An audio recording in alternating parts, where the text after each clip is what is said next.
వాక్యం వింటున్నాను, అయినా నాకు పరిశుద్ధత ఎందుకు రావట్లేదు, నాకు ఎందుకు కార్యాలు సాగట్లేదమ్మా అని అడిగాడట కుమారుడు దైవసేవకుని.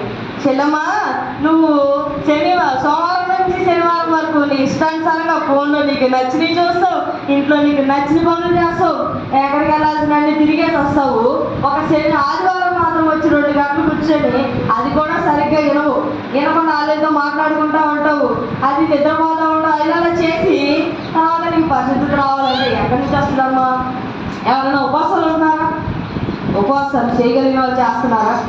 మామూలుగా సమర్థన తీసుకునేటప్పుడు ఉపవాసం చేస్తాం, పరిశుద్ధంగా ఉండాలి, ఉపవాసాలు చేయాలి, ఇంట్లో రోజు ప్రార్థన చేయాలి. చేస్తున్నారు చాలా మంది. ఎంతమంది చేస్తున్నారమ్మా ఇంట్లో ప్రార్థన? అందరూ చేస్తున్నారా? దేవునికి స్తోత్రం. Thank you Jesus. సంఘానికి రాకుండా, మందిరానికి రాకుండా నేను వ్యక్తిగతంగా ప్రార్థన చేసుకుంటాను, నేను ఆత్మీయంగా బలంగా ఉన్నాను, నేను ఇంకా చాలా స్ట్రాంగ్గా ఉన్నాను అనుకునే వాళ్ళు ఎంతమంది?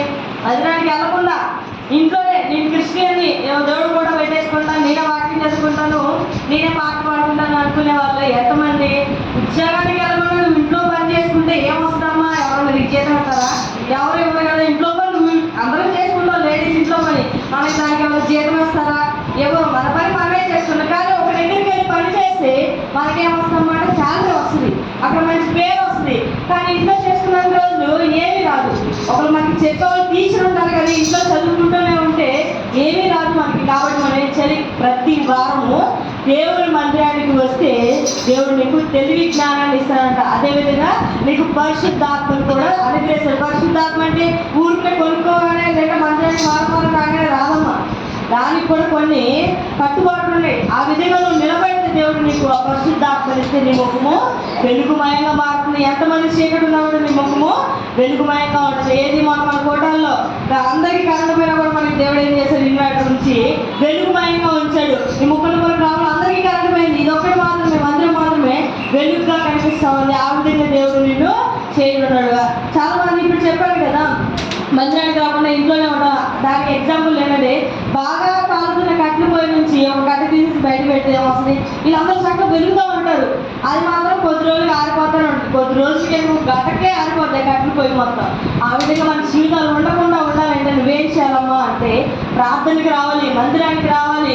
ఎక్కడ కోటాలు జరుగుతున్నాయి, ఎక్కడ ఏ ప్రార్థన చేస్తున్నారు, ఎవరికైనా సమస్య ఉందా, ఆ సమస్య గురించి మనము ప్రార్థన చేసే బిడ్డగా ఉండాలి. కానీ నేను ఆదివారం ఒక 2 గంటలు వెళ్తాను, ఏదో చెప్పుకొని కలిసామా లేదా? నామమాత్ర క్రైస్తవులుగా మనము ఉండకూడదు. వచ్చామా ఆ కార్యాన్ని పొందుకునేలాగా ఉండాలి, ఆ కార్యాన్ని జరిగేలాగా నువ్వు ప్రార్థన చేసుకోవాలి. నా భర్త మారాలంటే భర్తను మార్చేదాకా దేవుడి దగ్గర నువ్వు ఏం చేయాలో దేవుడిని అడగాలి. నీ వ్యాపారం అభివృద్ధి అవ్వాలంటే దాని గురించి ప్రార్థన చేసుకోవాలి. చాలా మంది ఉంటారు. ఇప్పుడు నేను కనీసం మీకు ఇప్పుడు చెప్తున్నాను, చాలా మందికి నా కోపం వస్తూ ఉంటుంది.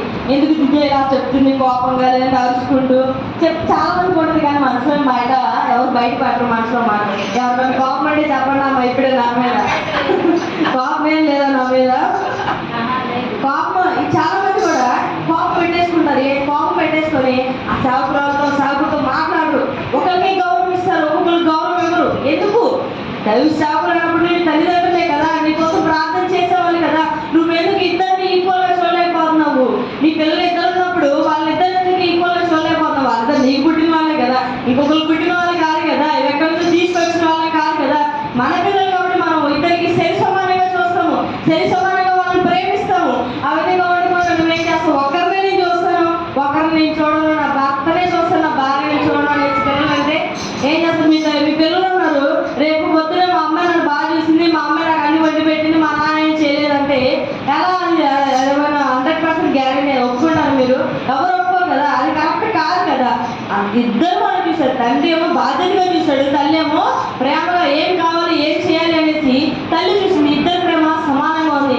అదేవిధంగా మనం కూడా మందిరానికి వచ్చినప్పుడు మందిరానికి ఎంత ప్రాముఖ్యత ఇస్తున్నామో, నీ సేవకులు చెప్పే మాటలకి వాళ్ళ చెప్పే పరిచయకి కూడా నువ్వు అంతే వాల్యూగా ఉండాలి, అంతే నువ్వు ప్రాముఖ్యత ఇవ్వాలి, అంతే సమానంగా కూడా నువ్వు చూడాలి. అలా చూడను, నేను దైవ సేవకులను ఒక్కనే చూస్తాను లేదా దైవ సేవకులను ఒక్కనే చూస్తాను అంటే అది సరైన విశ్వాసం కాదు. ప్రియమైన సహోదరులారా, అదేవిధంగా ఇప్పుడు చాలా మంది ఈరోజు ఇప్పుడు జాషువా గారు ఉన్నారు, ఏదో బ్యాంకులో చేస్తూ ఉంటారు. వాళ్ళు రోజు లోన్లు ఇచ్చేసి వాళ్ళ దగ్గర రికవరీ చేసుకోవాలి, రికవరీ ఏజెంట్.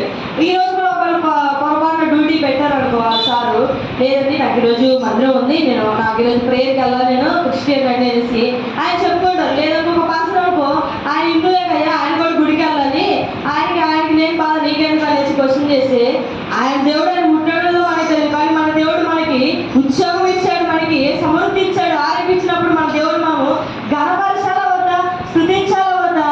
డబ్బు కోసం నువ్వు దాని వెనకాల పడి వ్యాపారాల వెనకాల పడితే మనం కూడా ఒక యోధానే.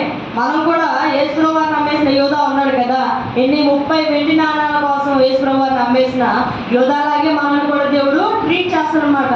అదేవిధంగా చూస్తాడు. డబ్బు డబ్బు డబ్బు డబ్బు డబ్బు ఉండాలి, కానీ ఎంతవరకు ఉండాలి? దేవుడి సమయాన్ని వదిలేసి వెళ్ళాలా? దేవుడి సమయాన్ని మించి నువ్వు పనిచేస్తున్నావు. ఇంట్లో సమయానికి మించి పనిచేస్తే నీరసం వచ్చేసి బదులుగా జ్వరం వచ్చి పడుకొని పోతావు. కానీ దేవుడి సమయానికి మించి నువ్వు దేవుడి సమయాన్ని ఇవ్వకుండా వేరే దానికి ఇచ్చేసి నువ్వు డబ్బు కోసం వెళ్ళిపోతే ప్రతి ఒక్కరు కూడా యోధాలాగే దేవుడు మనల్ని చూస్తాడు.